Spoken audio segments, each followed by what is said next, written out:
रोहिबानवा और असगर की कहानी शहर का एक मज़्ज़ावर रवायती ख़ानदान जहाँ रोशनियों का जहाँ बसा था, आज खुशियों से भर चुका था। हर तरफ ढोल की थाप, मेहमानों की कहक़े और शादी की रौनकें अपने अरूज पर थीं। आज रोहिबानवा और असगर की शादी थी। एक ऐसा बिन जो वफ़ादारी और कुर्बानी की मिसाल बनने वाला था। रोहिबानवा एक पढ़ी लिखी, समझदार और नाज़ मिजाज लड़की थी। इसका चेहरा मासूमियत का आईना था और इसकी बातें संकट लगता था जिसे कोई शहरी पर्दे दुनिया की सच्चाइयों से वाकिफ हो चुकी हो। इसके वालिदा एक मुअज़्ज़ज़ शख्स थे जो हर किसी से इज़्ज़त और मोहब्बत से पेश आते थे। इनका घराना पुरानी रवायात का बंद था, मगर तालीमा और तरक्की के राह में भी पीछे नहीं था। दूसरी तरफ असगरा एक शरीफ, ईमानदार और मेहनती नौजवान था। वह सरकारी महकमे में अच्छी नौकरी कर रहा था और हर लिहाज से रोहिबानों के लिए भी बेहतरीन जीवन साथी साबित हो सकता था। इसके शनाख्ता एक दियांतदार और इज़्ज़तदार इंसान के तौर पर थी जो ज़िंदगी को सिर्फ दौलत से नहीं बल्कि मोहब्बत और खलूस से जीने का कायल था। शादी की रसूमात पूरे रवायती अंदाज में जारी थे। रोहिबानो सर खजोड़ा पहने, सोने के ज़ीवरात से सजी, दिल में एक नई दुनिया बसाने के ख्वाब लिए बैठी थी। इसकी सहेलियां इसके इर्द गिर्द मौजूद थीं, इसे छेड़ रही थीं, मुबारकबाद दे रही थी। असगर जोधला बनकर आया था, शर्माते हुए, मगर दिल में खुशी महसूस कर रहा था कि आज से इसकी ज़िंदगी मुकम्मल होने जा रही है। निकाह का वक्त आया। मौलवी साहब ने गवाहों की मौजूदगी में असगर से पूछा, आपको रोही बानोबंत फरीद अहमद से निकाह कबूल है? असगर ने हल्की सी मुस्कुराहट के साथ जवाब दिया, कबूल है। यही सवाल रोहिबानों से भी किया गया। इसका दिल जोर जोर से धड़कने लगा था। नया घर, नए रिश्ते, नया माहौल, सब कुछ ख्वाब सा लग रहा था। मगर इसने धीमे लहजे में कहा, कबूल है। तीसरी बार सवाल दोहराया गया और इस बार रोहिबानों ने शर्माते हुए मुस्कुराते हुए कहा, कबूल है। यूं निकाह मुकम्मल हो गया। दोनों के हाथों पर मेहंदी के नक्श थे और दिलों में खुशियों के चिराग जल रहे थे। दुआएं दी गईं, मिठाइयाँ तकसीम हुईं और दोनों अपनी नई ज़िंदगी की तरफ बढ़ने के लिए तैयार हो गए। यह एक ऐसे सफ़र का आगाज़ था जिसमें मोहब्बत भी थी, आजमाइशें भी, और वह कभी जवानसान को तोड़ता भी है और मजबूत भी बनाता है। मगर उस वक़्त किसी को यह अंदाज़ नहीं था कि यह नियार शैतान के ज़िंदगी का सबसे बड़ा इम्तहान बन जाएगा। सरकारी दफ्तर की पुरानी लकड़ी की मीज़ के पीछे बैठे इस गार्ड ने नज़र उठाकर घड़ी की तरफ देखा। शाम के 6 बजने वाले थे। इसके अर्द गिर्द फाइलों का ढेर लगा हुआ था, मगर आज काम में दिल नहीं लग रहा था। इसकी सोचें कहीं और उलझी हुई थीं, अपनी ज़िंदगी की अस्कमी में जो वह रूहीबानो बरसों से महसूस कर रहे थे। रूहीबानो एक साद हमगर हसास औरत थी जिसकी आंखों में हमेशा ममता की चमक रहती, मगर नसीब ने इस चमक को आंसुओं में बदल दिया था। शादी को 10 साल गुजर चुके, मगर उनकी गुद हनूज खाली थी। डॉक्टर्स के चक्कर, वजीफे, दवादार सबक करके देख लिया था, मगर अवलाद की खुशी समत में नहीं लिखी थी। अगर हम किसी को गोद ले लें तो, एक दिन रूहीबानो ने धीरे से कहा। असगर ने चौंक कर उसे देखा। वो जानता था कि यह कदम आसान नहीं होगा, मगर रूहीबानो की आंखों में उम्मीद के चमक देख कर वह इनकार न कर सका।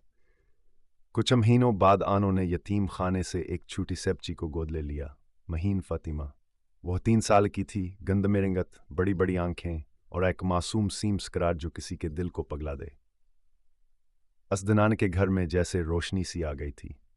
असगर और रूहीबानो ने महीन को अपनी जान से बढ़कर चाहा। वह प्लास का ख्याल रखते, इसकी छोटी छोटी खुशियों में अपनी दुनिया बसा लीते। हिस्सदुम आजमाइशों की बारिश महीन की हंसी से इनका घर गूंजने लगा था, मगर खुशियों की हर रोशनी ज़्याद हदीर कायम न रह सकी। 6 साल की उम्र में महीन को शदीद बुखार हो गया। अस्पताल ले जाने पर पता चला कि वह एक ऐसी बीमारी में मुब्तला है जो आस्केन शोनमा पर असर डाल सकती है। यह बीमारी ज़्यादा परनिल गति है, हो सकता है कि महीन को पैदाइशी तौर पर ही हमसिला। डॉक्टर ने संजीदगी से कहा। यह सुनकर रूहीबानो की आंखों में आंसू आ गए। महीन को देखभाल और महंगी दवाइयों की ज़रूरत थी, मगर एक सरकारी मुलाजम की महदूद तनख्वाह में यह सब मुमकिन न था। उन्होंने अपनी चमकती ज़िंदगी को मुश्किलात में बदलते देखा। महीन की दवा के अखराजात बढ़ने लगे तो एसगार ने अपने छोटे छोटे शौक छोड़ दिए। रूही बानो ने जीवर बेचकर कुछ अखराजात पूरे किए। मगर जैसे जैसे वक्त गुजरता गया, पैसों की तंगी बढ़ती गई। पहले छोटे ख्वाब कुर्बान हुए, फिर बड़ी खुशियां भेंपटी में मिलने लगें। हस्सासूम गुर्बत की गोद में जवानी, महीन की बीमारी इसे हमेशा कमज़ोर रखती।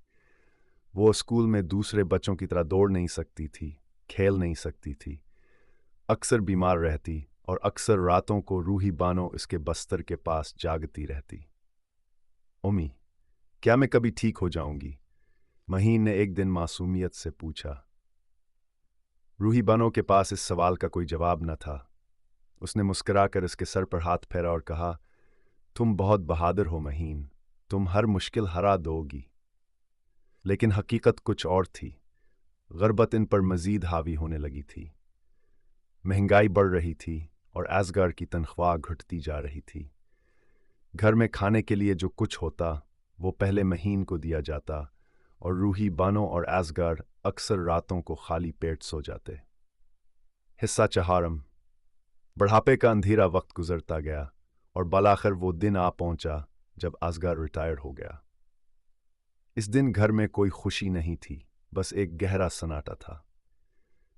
रिटायरमेंट के चंद महीने बाद ही एसगार पर फालज का हमला हो गया। अब वो बस्तर से लग चुका था। घर के हालात मजीद बिगड़ गए। महीन की दवाइयों के साथ अब एसगार के इलाज का खर्च बढ़ गया था। रूही बनो ने आखिरकार एक अरीबिया स्कूल में नौकरी कर ली। सुबह सवेरे वहाँ स्कूल चली जाती, फिर घर आकर महीन और एसगार का ख्याल रखती। दिन रात की मेहनत के बावजूद बमुश्किल घर के अखराजात पूरे हो पाते। महीन अब जवान हो चुकी थी, मगर अब बीमारियां इसके साथ थी। वह अपने वालिद के करीब बैठकर कहानियां सुनाती, अपनी माँ के साथ घर के कामों में मदद करती। एक दिन ने अपनी माँ से कहा, अम्मी, मैं बीच काम में करना चाहती हूँ ताकि आप पर बोझ न बनो। रूही बानो ने इसका चेहरा थाम कर कहा, बेटा, तुम बस अपना ख्याल रखो, तुम हमारे लिए सबसे बड़ी खुशी हो। हिस्सा पंजम। सब्र का असला। जिंदगी के सख्त दिनों ही गुजरते जा रहे थे। कभी उम्मीद का एक दिया जलता, फिर आजमाइश की आंधिया से बुझा देती। मगर इस घर में एक चीज़ कभी ख़त्म न हुई, मोहब्बत। एसगार की सेहत दिन ब दिन गिर रही थी। महीन की बीमारी भी बरकरार थी। रूही बानो का चेहरा हथकन की चादर में लिपटा था। मगर वह सब सब्र कर रहे थे, इस उम्मीद पर कि शायद कभी ये आजमाइश ख़त्म हो जाए। इख्तिताम। उम्मीद की कन। क्या गुर्बत, बीमारी और आजमाइशें कभी ख़त्म होंगी, या ये तीनों ज़िंदगी के आखिरी सांस तक इसी तरह सब्र और कुर्बानी की दास्तान लिखते रहेंगे? ये सवाल वक्त के धारे में गुम हो गया, मगर इस छोटे से घर में मोहब्बत का चिराग जलता रहा।